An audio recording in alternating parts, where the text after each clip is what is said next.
Hey guys, it's Erin. Welcome back to my channel. In today's video, we are going to go over our weekly paycheck to paycheck budget with you.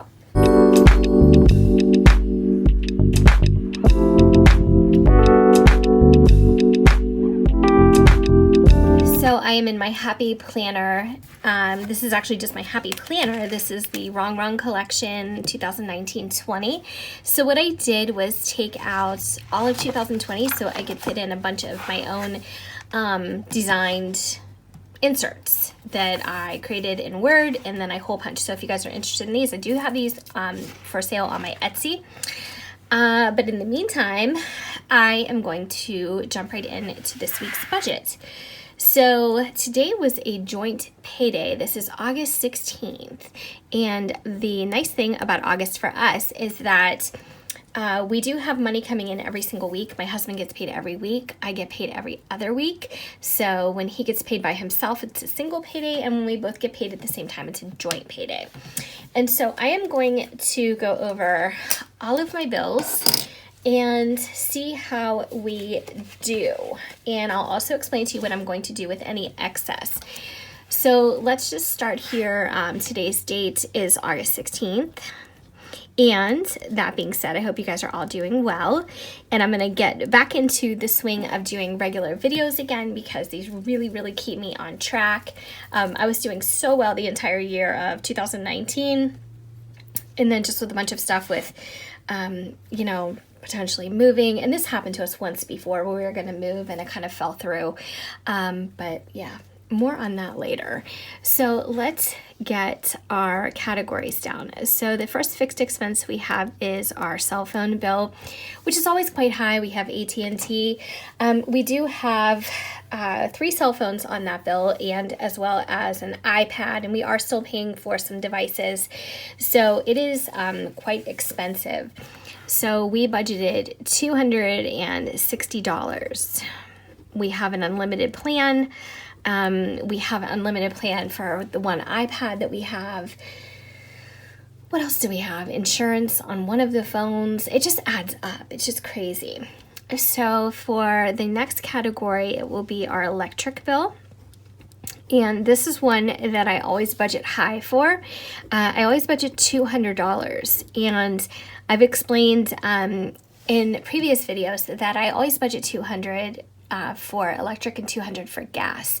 So our electric bill is always somewhat higher in the summer, and our gas bill, because our gas is what our heat is generated from, is always higher in the winter. So they're never quite $200, but I always like to budget high because whatever is left over, I just do something else with. And the next one is my student loan, and I'll write that here. And I budget $90 for that. So I'm gonna put that down. And the next thing is cable. And I'm sure it's the same everywhere, but our cable company is, we don't have a choice in cable companies, I guess I should say, unless we want to do some kind of direct TV or satellite, which we don't, only because I just don't think it's as reliable where we live.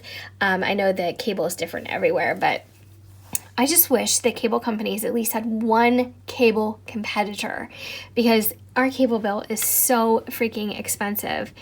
And we have basic cable and we have our internet.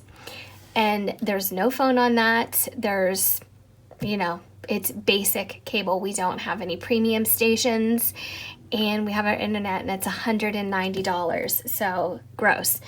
Our water bill. So I'm going to list that here, and I always budget $90. It is a bit higher in the summer. We are really close to $90 usually in the summer, just because, I don't know, we're watering the grass, and sometimes we wash the car at home and things like that. And so next we have my husband's truck lease, and that is budgeted $340. And is that it for our bills? That's it for our bills. Okay, so let's go through and I will tell you what our actual bills were. So for this time, and I cannot for the life of me explain why, our cell phone bill was $247. So a little bit cheaper. So let's do the math with the calculator just because I like that. So 260 was budgeted minus 247 is $13. So I'm going to put that as a plus in this column. So here's where I put my pluses and minuses. If I budgeted correctly, I should either have zeros here or pluses. If I didn't budget correctly, then I would have a minus in these categories. So it just, it all depends. So for the electric bill, 141. It was actually 140 and change, but you guys know, if you've been watching me for a while, I always just round up for the sake of not being super decimally on here because it's just a pain. So 200 minus 141 is $59. So that's why you'll always see, like, for the most part, whole numbers. And my student loan is just under $90. It's 89 and change. So I am putting down actual because I actually pay 90 and they just get to keep the extra change. Well, they put it toward the principal. So I put a 0 here because that's a wash. And then our cable bill was $186 this month. And again, sometimes I don't know why it's a few cents off, you know, or whatever. So 190 minus 186. Got $4. And like I said, I just like using the calculator. I don't know, because I think it just makes the video more interesting too, because you guys are probably like, hello, why can't you subtract 186 from 190? And I'm like, all right, so our water bill was 82. It was 81 something. So that gives us $8 extra. And then the truck is just under 340. So I leave that as a wash. Okay, so let's add up everything that we have pretty much budgeted in this column. All right, I know it's gonna be difficult for you to see, but I'm gonna do it anyway. So 260 plus 200 plus 90 plus 190 plus 90 plus 340 is 1170. So let's bring that down here in our total. All right, now let's add up our actuals. So 247 plus 141 plus 90 plus 186 plus 82 plus 340, 1,086.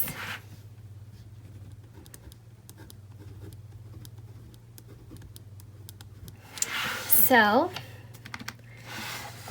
let's do 1170 minus 1,086 is $84. So let's hope that this column adds up to $84. So 13 plus 59 plus 4 plus 8, $84. I love when the numbers crunch. It's just so satisfying, you know what I'm saying? All right. Let's see.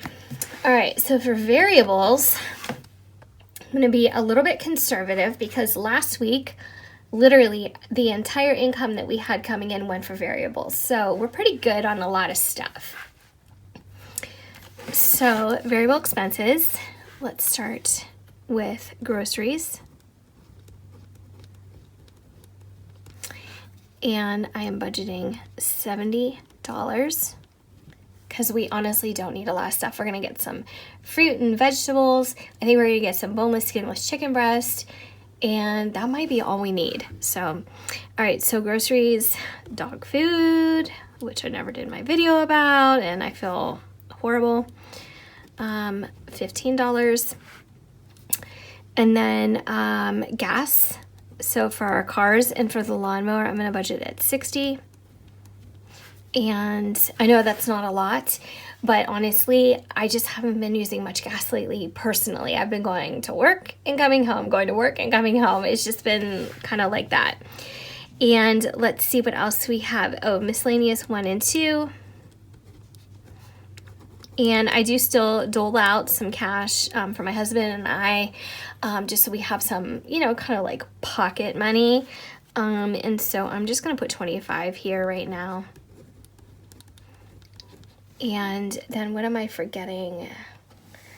Gas. Let's see what we had last year. Nope. Okay. So that's it. So let's add those items up.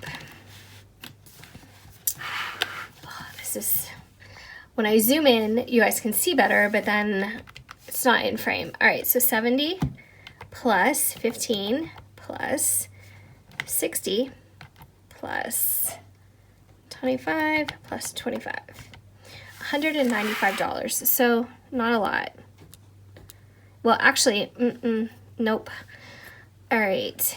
So this is a bigger one. We are going out to dinner for my birthday. My birthday was a couple days ago. And we're taking my whole family.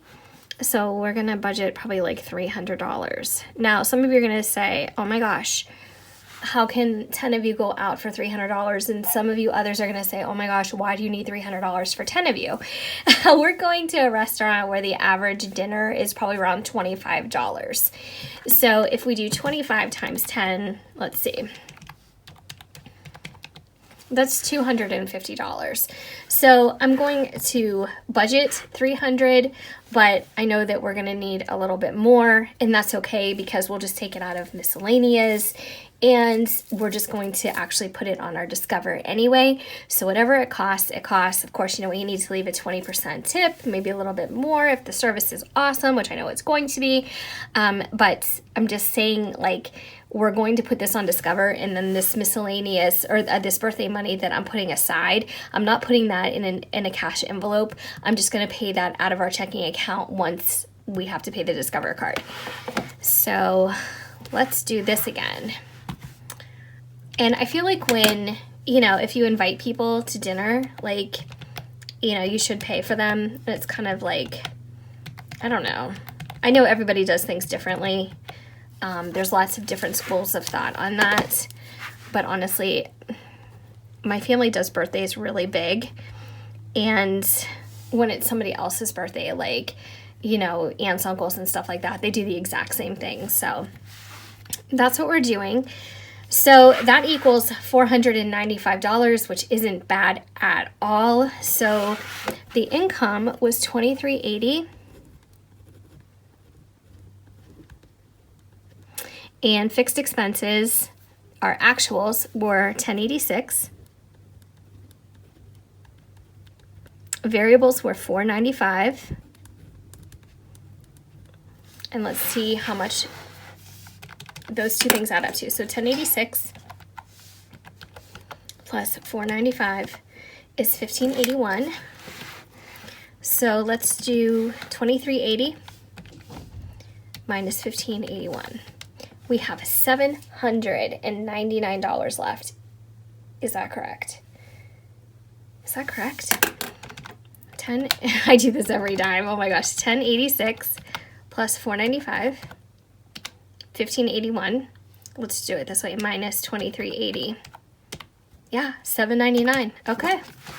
That's pretty good, guys, in my opinion. We don't often have that much money left over after everything is accounted for, if you guys know what I mean. So sinking funds. What is that? Not available? Not applicable? I don't know. I'm not doing sinking funds right now. So let me give you a little bit of a backstory. So my husband and I, his job is moving him, and I wanted to get a smaller place, like a ranch, condo, something like that. But we wanted to be able to buy a place before we sold ours. But because of our debt and because we're leasing 2 cars and just, you know, what our expenses are every month, as you guys can plainly see, I'm really open about everything. The bank didn't want to give us as much as we needed to buy a house before we sold ours. So we wanted to do this bridge loan. And first of all, bridge loans have higher interest rates. And we wanted to be approved to buy a house before we sold ours, which is a bit risky for the banks. So as long as like, you know, your debt to income ratio isn't over a certain percentage, you know, they can work with you. And they did work with us, but they just didn't give us the amount we were looking for. So I think what we're going to do is we're just going to slow things down. I'm still going to be moving. He's still going to be moving. It sucks. It's just a shitty situation, but we're going to wait until he gets relocated, then sell this house, and then I will actually just move into a smaller place. And this is for, you know, just a few years. It's not anything huge. He should be able to come home on the weekends, and, you know, it's gonna be okay. Unfortunately, it's just a little bit too far as we know right now for him to drive back and forth every day. So that's going to be a whole other budget. And what's funny about that is life has things that, you know, are thrown your way and you don't really see them coming. And if you would have asked me at the beginning of this year, are you going to have to budget for a mortgage and rent for an apartment? I would have said, what are you talking about? You know what I mean? So our budget is going to change drastically because we're going to have to maintain 2 households for all intents and purposes. So it's just going to work out like that for a while. So about the sinking funds, I went ahead and depleted our sinking funds, and I put it together with some of our savings and things like that I was going to use, you know, as part of our down payment on a new place. However, I think what I'm going to do is I'm going to try to eradicate some of our debt. And I'm not going to grab the notebook. I'm going to do a separate video on that to explain to you guys what our debt is looking like currently, and then I'm going to make a big like lump sum payment, and I'll bring you guys up to speed on that. So I just wanted to let you guys know what's going on. It was taking a lot of my energy, it was taking a lot of my time and focus, but I do have a lot of videos coming up because I want to share with you, you know, what you can make on Etsy, because I was a new person to Etsy. I think I started it June 17th. So I wanted to share that with you. And if you guys are interested in cash envelopes or these budget printouts or like any other little tchotchke things, you can visit my Etsy. I'll have that in the description. And I would love if you did. So that's it for now, guys. I will be back with more explanation and lots more updates and things like that, and all that very soon. So I hope you guys are all doing well. I really appreciate you spending some time with me and, of course, supporting me by watching my videos. And hopefully I will see you guys in the next one. Take care.